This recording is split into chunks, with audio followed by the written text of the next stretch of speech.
Hello everyone. This is the second lecture about English poetry class first year. In our previous lecture, we had introduced William Shakespeare as the poet, and in today's lecture, we will read the poem Under the Greenwood Tree by William Shakespeare.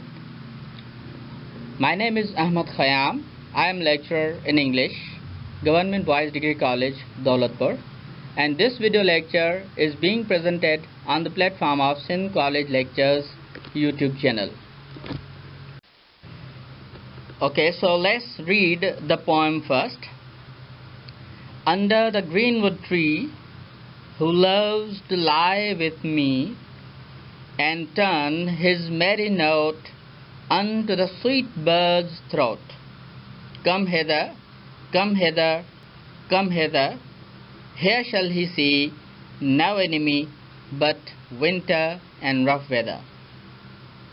Who doth ambition shun and loves to live in the sun, seeking the food he eats and pleased with what he gets. Come hither, come hither, come hither, here shall he see no enemy but winter and rough weather.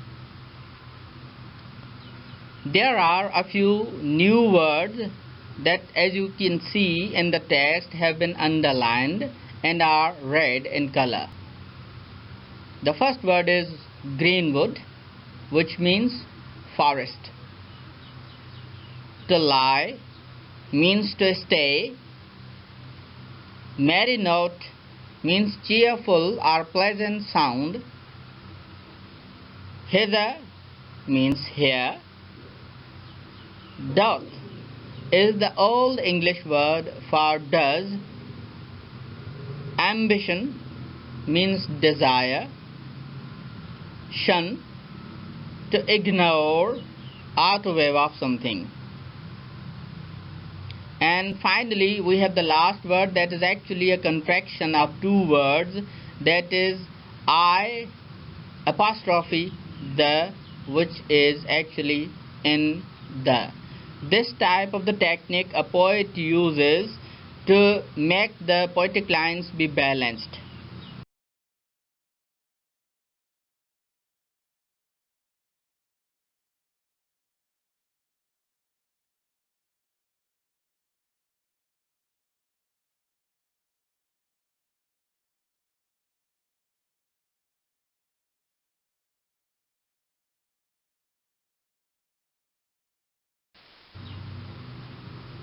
Reference to the context. This poem is sung in the first act of famous drama of William Shakespeare, As You Like It. It appears in the forest of Arden, where Duke's brother seeks the shelter after having been expelled by the Duke. A group of noblemen sings along with Duke's brother.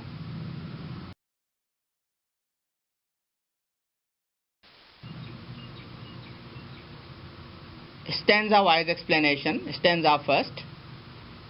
Under the greenwood tree, who loves to lie with me and turn his merry note unto the sweet bird's throat. Come hither, come hither, come hither, here shall he see no enemy but winter. Explanation of the first stanza. In the drama, as the Duke's brother was exiled out of his city by no one else but his own brother, he had therefore a vast experience of the palace and the blood relationship.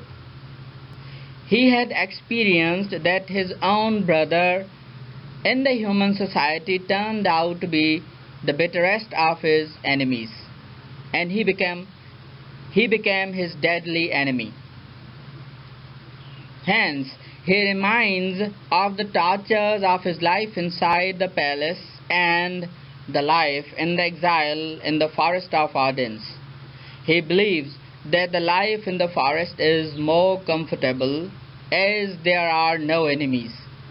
He invites his fellow men by telling them the pleasures of life in the forest. He says that whoever wants the birds to sing his beautiful song through their throat, he must come to the forest. In the forest, there is no enemy, as in the human society there are many people enemies of one another.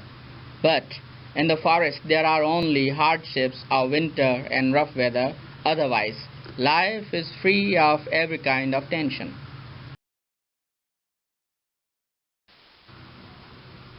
Stanza 2.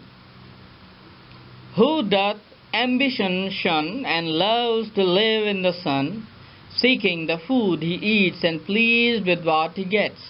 Come hither, come hither, come hither.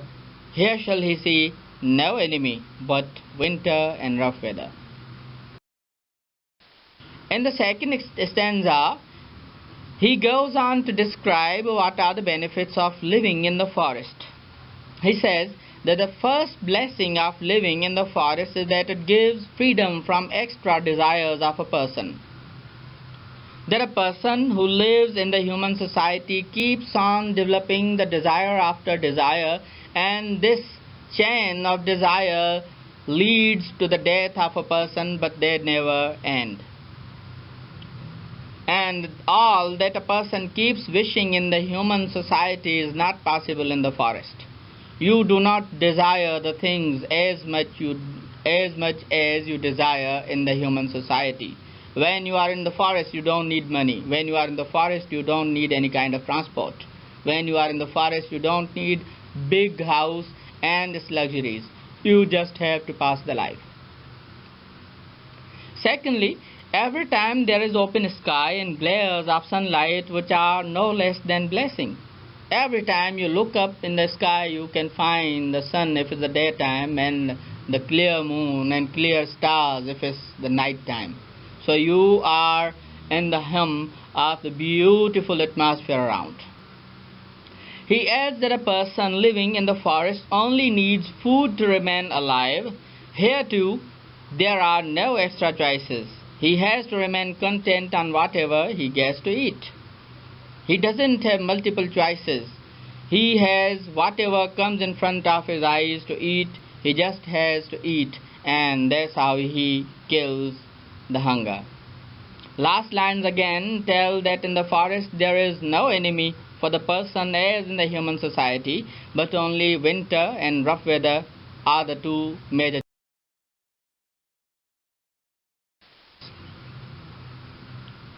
What is the lesson for the reader? In this poem, the poet William Shakespeare expresses his emotions regarding the life in the forest.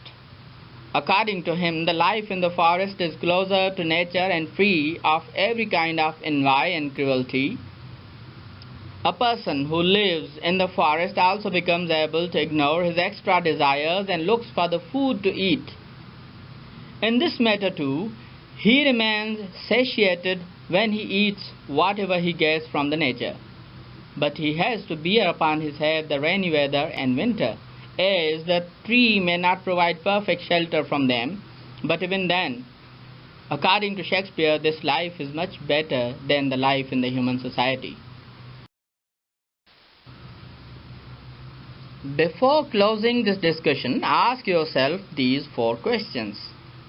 Question number 1. What does the poet mean by Greenwood tree? Question number 2. What is the difference between living in the human society and living in the forest? Question number 3. What are the charms of living the life in a forest?